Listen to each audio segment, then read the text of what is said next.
This is Laurie Prax of KVAK Radio. How is the Valdez School District drug and alcohol policy implemented? Well, a recent incident will put that policy and school district administrators to the test. Just prior to the season, girls' head varsity basketball coach at Valdez High School said she would not coach the season due to concerns regarding student athletes using drugs and alcohol. In a letter to the editor submitted to KVAK, Lyons cited teen attitudes, parent attitudes, and administration's response all led to the decision to not coach this season. The letter sparked debate and concern. So much concern that the Valdez School District decided to implement a no-tolerance policy for the Valdez High School boys-girls basketball teams as well as the cheerleaders before the basketball season. A parent of one of the student athletes explained to KVAK that the parents and student athletes were required to attend a mandatory meeting the first week of the season on November 27th. He said they were told very clearly by the head basketball coaches, Doug Fleming, Ron Langseth, and school athletic director Rhonda Wegner, that in addition to the ASA TAD policy, that's a tobacco, alcohol, and drug policy, their school was going to take a stand. In his letter, he writes, they said there would be a zero-tolerance policy implemented the basketball season. The first of the meeting was a general session, he writes, with all the basketball and cheer parents. Later in the letter, this parent writes, I was very happy to see that our school was taking a stance in promoting healthy choices for our student athletes. On the way home that night, I had a very direct conversation with my daughter about the importance of when you sign a contract and what that means. We talked about the commitment that means from her to the team. This past Saturday night, December 15th, after the first home basketball games of the season, the Valdez Police Department issued 7 citations for minor consuming alcohol to student athletes. It was the first offense for 4 of the minors, second offense for 1 of the teens, and a citation for habitual minor consuming alcohol for 1 teen. KVAK made a call to Superintendent Jensen's office on Monday. When that call was not returned, KVAK sent a list of questions via email to the superintendent. A call to School Board President Steve Brockman revealed that he was not aware of the incident that happened over the weekend. He promised to look into it.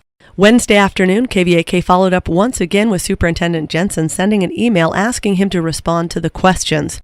A call was made to Steve Brockman to let him know likewise that those questions had not been answered. An email from Jensen indicated that he would be answering those questions, but as of Thursday afternoon, no email has been received by KVAK Radio. KVAK made a call to the Valdez High School office to speak with Principal Elizabeth Balsarek. She was unavailable on Monday. A call to the Valdez High School office on Tuesday revealed that she is on vacation until January 7th. A request to speak with Athletic Director Rhonda Wegner revealed that she is out of town. KVAK was told by office staff that she would not be available until January 7th as well. While there's no official report yet on Valdez City School District and what happened regarding the policy, we have heard from outraged parents and students about the way administration handled the consequences of violating the school drug and alcohol policy. In just a moment, we'll have an interview with a student who was at some of these meetings to tell us what went down, and also a parent of one of the girls on the basketball team who is very concerned about the way this incident was handled. Here are the concerns of one parent about what happened at this meeting. According to his daughter, the week of school is finals week at Valdez High School. Monday morning, my daughter and all of her basketball teammates were pulled out of a final exam review for a team meeting.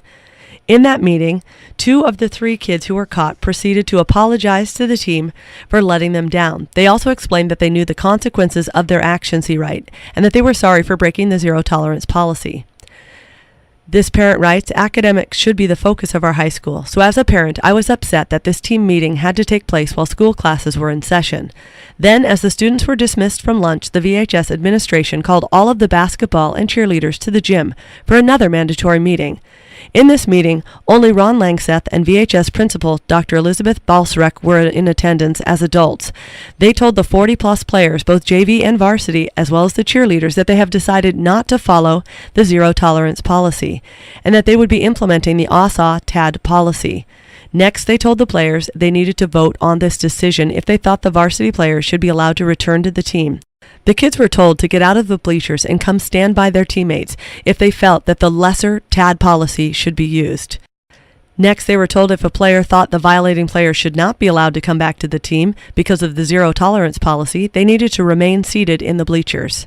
This father writes that his daughter, an underclassman, remained seated with many others until the pressure of everyone staring at her caused her and the others to get up and join the group.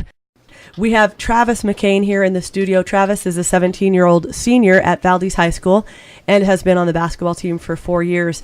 Travis, how was that dealt with on Monday morning? What was the first step that you were involved with? All the teams were called into a meeting separately in the library, and the boys were the last one, but Dr. B came and talked, and each individual coach went and talked about what happened and what's going to happen with the punishment for the kids. And at that time, what was said in your meeting for the boys? Dr. B spoke, and she said that there will be punishment for the kids, and they're not sure what it was.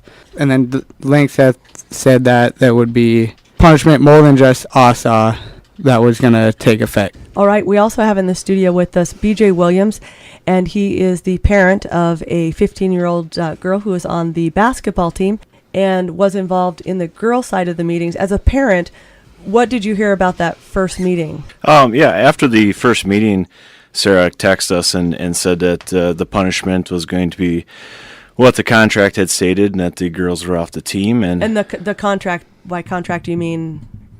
The contract that she had signed and I had also signed with Coach Fleming. So that's the one that this other parent was alluding to, the zero tolerance Correct. Policy that was signed by both parents and kids. And Yep. that's on the girls' team, right? Now, that Yep. very clearly outlined that they would be off the team, right? Correct. That contract. Yep. Coach Fleming held a separate meeting and went through each of those rules individually and highlighted the very important points of each item on the contract. Now, Travis, on the boys' team, did that contract define zero tolerance, that they were off the team? The contract didn't say zero tolerance, but at that meeting, Coach Langseth stood up in front of all parents and players and said that if anybody gets caught with alcohol, tobacco, or drugs, that they will be off the team.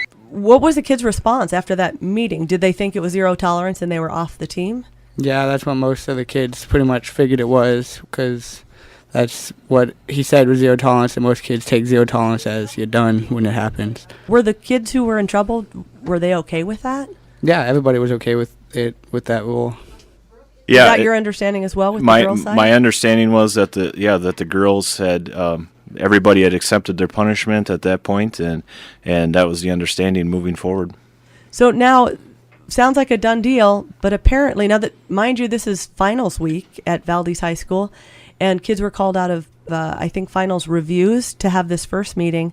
Another meeting called, I think it was around lunchtime at noon on Monday as well. Now, BJ, what happened at that noon meeting? It's my understanding after talking to my daughter that all the athletes, basketball and cheerleading, were called into the gym. And not only varsity, but the JV this time, right? Yep, everybody, varsity and JV, were called into the gym, and a meeting took place between Dr. B and Mr. Langseth at that point. And from my understanding, a new policy. And those were the only, Travis, you were there, right? Yes. No, who were the adults in the room in the gym? It was just Dr. B and Coach Langseth. Now, the other meetings, all the other coaches were present, right? Yes. Okay, so the second meeting was just Dr. B and the boys' coach, That's Mr. correct. Langseth. Okay. And from that point, a new policy was laid out to them, which was basically, if I understood my daughter correctly, that ASA would go into effect and not the previously signed contracts.